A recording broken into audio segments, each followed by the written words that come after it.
Rossiyada salomatlik va farovonlik xalqaro assotsiatsiyasining tilla patagi qo'lingizda turibdi.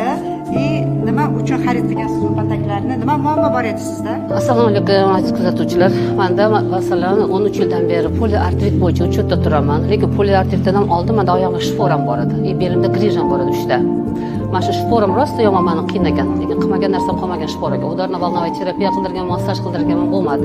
Lekin mana shuni eshitib qoldim. Oldim, kiydim. Bir где-то 2,5-3 hafta deganda, lekin natijasini ko'rdim. Umuman mana shu shporadan xalos bo'ldim. Grijamdan bir 2,5-3 oy deganda grijamdan xalos bo'ldim. Poliartritga kelsak, poliartritim hali ham bezovta qilib turadi, lekin 70-80% yaxshiman. Shuning uchun mana shu stilki boriga shukur deyman. Stilkilar menga rosa yoqadi. Stilkini o'zim rosa yaxshi ko'raman. Stilkisiz menga hayot yo'q.